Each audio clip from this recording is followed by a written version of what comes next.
Big breaking news చూస్తున్నాం. షాబాద్ హత్య కేసుల నిందితుడు రాజ్ కుమార్ మృతి చెందాడు. ఆయన కొత్తూరు వెంచర్ సమీపంలో రాజ్ కుమార్ మృతదేహం లభ్యం చేసుకున్నట్టు పోలీసులు అయితే తెలుపుతున్నారు.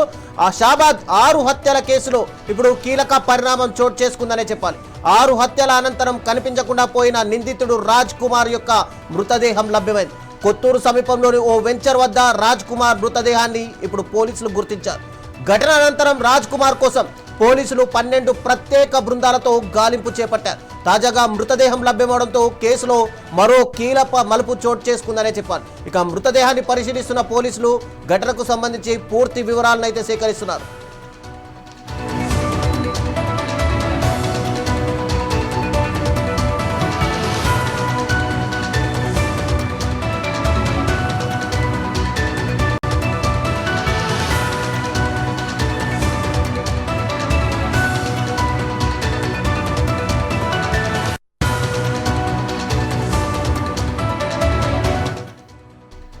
షాబాద్ 6 హత్యల కేసుల నిందితుడు క్రూరుడు అయినటువంటి రాజ్ కుమార్ మృతదేహం కొత్తూరు దగ్గర ఉన్నటువంటి ఒక వెంచర్లో లభ్యమైంది.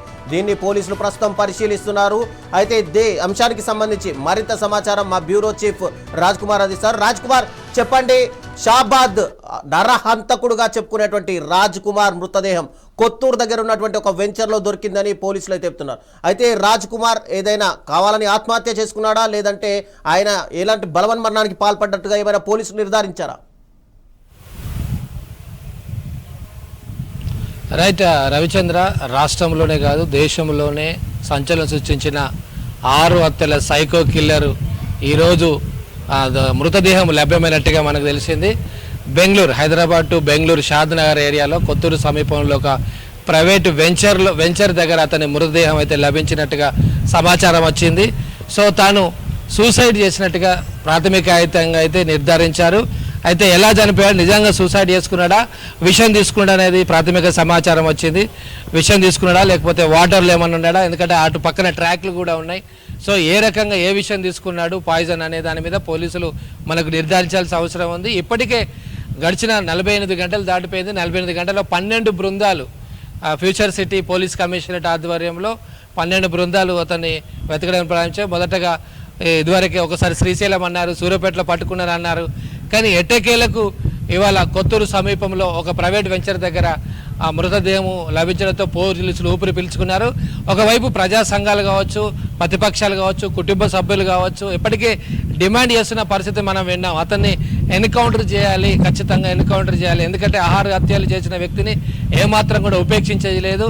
ఇది సమాజంలో అనేక మంది మళ్ళీ రిపీట్ చేయడానికి అవకాశం ఉంటుంది. కఠినంగా నిందితుడిని శిక్షించాలని ఒకవైపు ఆందోళన చేసిన పరిస్థితి. ఈ నేపథ్యంలో మరి అతని మృతదేహం లభించడం, అది కూడా విషం తీసుకున్నట్టుగా మనకైతే ప్రాథమికంగా సమాచారం వస్తుంది. మరి శవాన్ని పోలీసులు స్వాధీనం చేసుకుంటున్న పరిస్థితి.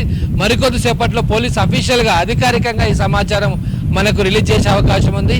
ఎక్కడ ప్లేస్, ఎగ్జాక్ట్ లొకేషన్ ఎట్లా, లేదా వీళ్ళు పట్టుకున్నారా లేకపోతే అతను చనిపోయాడా, ఏ విషయం తీసుకున్నాడో, ఎలా మరణించాడు, అతనికి ఎవరెవరు సహకరించారు, అక్కడికి వెళ్ళడానికి ఏ విధంగా ఈ మర్డర్లో ఈ 6 హత్యల్లో ఇంకెవరైనా సహకరించారా, తన ఫ్రెండ్స్ కానీ లేకపోతే బయట వాళ్ళు కానీ పోలీసులు కానీ ఎవరు సహకరించారనే దాని మీద పోలీసులు పూర్తిగా దర్యాప్తు చేసే అవకాశం ఉంది. ప్రస్తుతానికైతే బాడీని తీసుకోవడానికి పోలీసులు అయితే సిద్ధమయ్యారు. అంటే రాజ్ కుమార్ ఎప్పుడు చనిపోయాడు అని పోలీసులు ఏమైనా నిర్ధారించారా? అంటే హత్యలు జరిగిన రోజే తను సూసైడ్ చేసుకున్నాడా, లేదంటే రీసెంట్గా సూసైడ్ చేసుకున్నట్టుగా ఏమైనా పోలీసులు ఏమైనా గుర్తించారా రాజ్ కుమార్?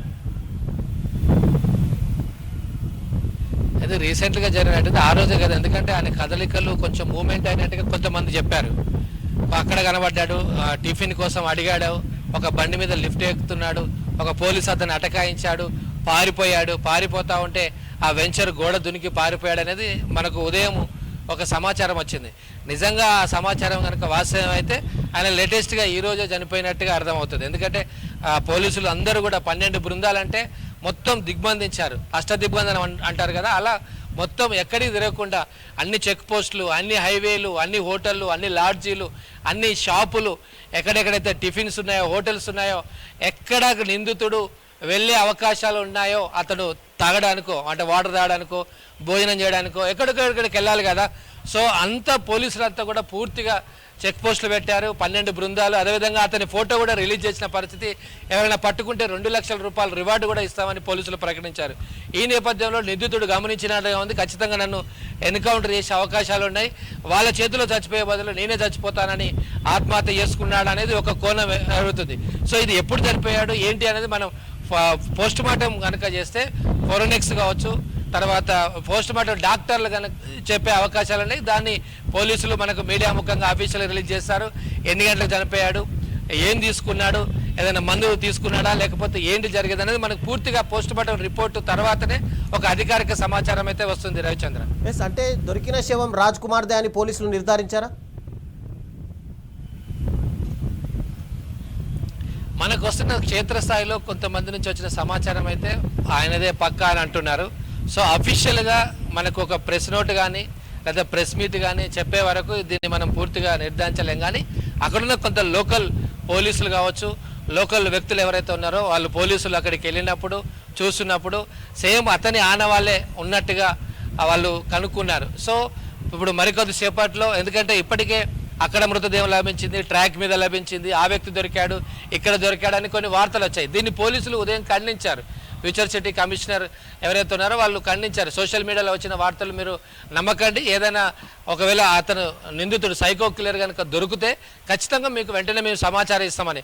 ప్రస్తుతానికి ప్రాబబుల్లీ ఎక్కువ అవకాశాలు అయితే అతనిదే మృతదేహం అని అయితే ఉంటున్నారు. సో పోలికలు గుర్తుపడతారు, ఎందుకంటే అనేది అతని ఫోటోలు అన్నీ పోలీస్ స్టేషన్లో ఉన్నాయి కాబట్టి అతని అవన్నీ కూడా గుర్తుపట్టిన తర్వాత ఫైనల్ చేసిన తర్వాత మనం మరికొద్ది సేపట్లో అఫీషియల్గా ఇన్ఫర్మేషన్ అయితే ఇస్తారు. Yes, already DCP Yogesh Gautam కూడా షాబాద్ పోలీస్ స్టేషన్కు చేరుకున్నట్టయితే తెలుస్తుంది. అయితే ఈ మృతదేహం గురించి ఆయనకు ఇన్ఫర్మేషన్ రావడం బట్టే అక్కడికి వెళ్ళి పోలీసులతో ఎంక్వైరీ ఏమైనా చేశారా, లేదంటే ఇది నార్మల్ ఎంక్వైరీలో భాగంగానే చూసుకోవచ్చా?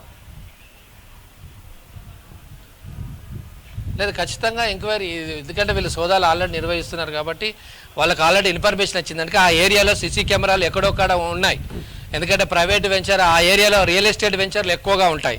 సో ఆ రియల్ ఎస్టేట్ వెంచర్లు ఏవైతే ఆ సీసీ కెమెరా చూసిన తర్వాత ఒక సూచక, ఎందుకంటే రాత్రి తిరగడం కానీ, కదలిక కానీ, మూమెంట్స్ కానీ, ఆ బాడీ స్ట్రక్చర్ కానీ, సో ఇవన్నీ కూడా ఒక మాస్క్ కూడా వేసుకుని తిరిగినట్టుగా మనకు తెలిసింది.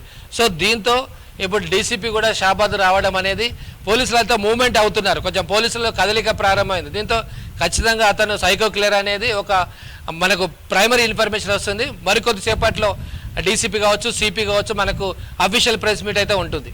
ఎస్, డెడ్ బాడీని పోస్ట్ మార్టం తరలించినట్టుగా ఏమైనా ఇన్ఫర్మేషన్ ఉందా రాజ్ కుమార్? ప్రస్తుతం అదే పనిలో ఉన్నారు. అక్కడికి డాగ్ స్క్వాడ్ కావచ్చు, తర్వాత ఫోరెన్సిక్స్ కావచ్చు, తర్వాత వాళ్ళు చూసి అది బాడీని ఐడెంటిఫై చేసిన తర్వాత బాడీని పోస్ట్ మార్టం నిమిత్తం మరి షాద్నగర్ తరలిస్తారా, లేకపోతే ఇక్కడ ఉస్మానియా ఉంది, ఉస్మానియాకు తీసుకెళ్తారా, అక్కడ ఉన్న ఫీజిబిలిటీని బట్టి, అక్కడ ఉన్న అవకాశాన్ని బట్టి తరలించే అవకాశాలు అయితే పడతాయి. మరికొద్ది సేపట్లో ఆ యొక్క ఏర్పాట్లు అయితే పోలీసులు చేస్తున్నారు. యా, షాబాద్కి సంబంధించినటువంటి హంతకుడు, పూర్తిగా నరరూప రాక్షసుడుగా చెప్పుకునేటువంటి రాజ్ కుమార్ డెడ్ బాడీ అయితే ఇప్పుడు దొరికింది.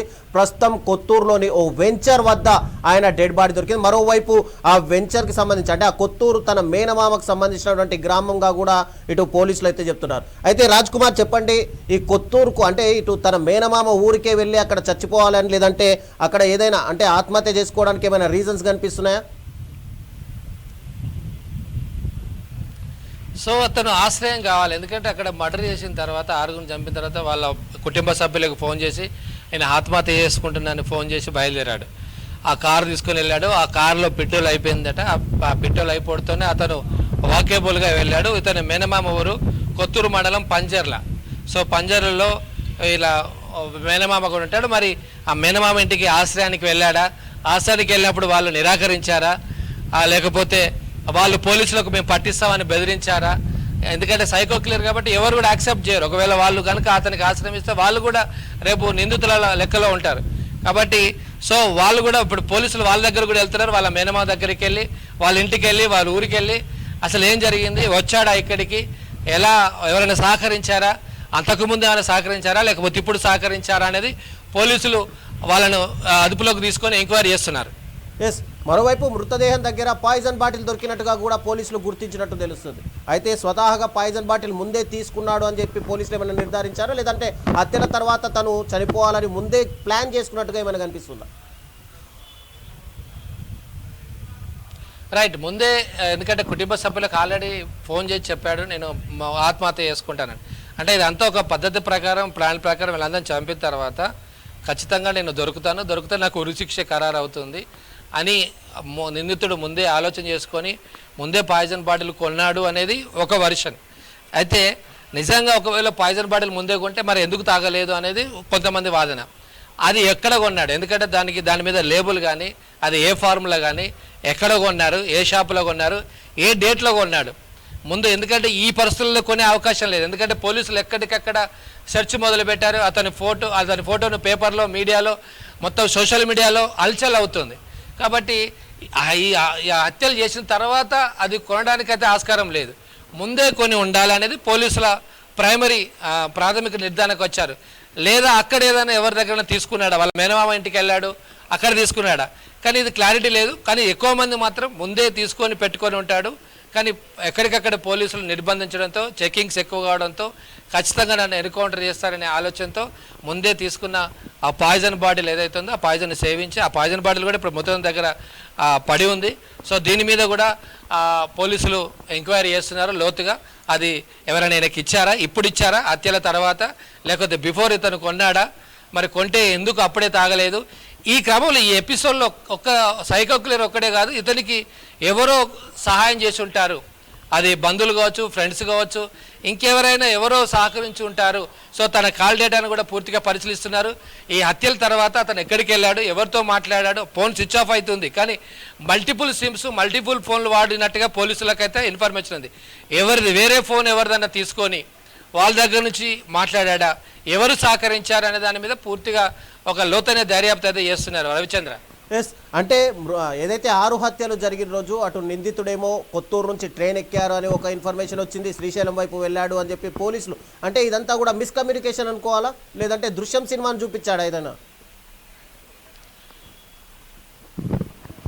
అంటే ఇప్పుడు ఇదంతా ఒక విధంగా చెప్పాలంటే రాష్ట్రంలో సంచలనం సృష్టించిన కేసు కాబట్టి ఎవరో ఒకరు ఆ కదలికలు, ఒక వ్యక్తి వెళ్ళాడు, చీకట్లో వెళ్ళాడు, అలాంటి గుర్తులున్న వ్యక్తి అని ఎవరో ఒకరు పోలీసులకు ఇన్ఫర్మేషన్ ఇవ్వడం, అక్కడక్కడ అనుకోవడం. ఈ మధ్యలో సోషల్ మీడియా కూడా చాలా యాక్టివ్గా ఉంది.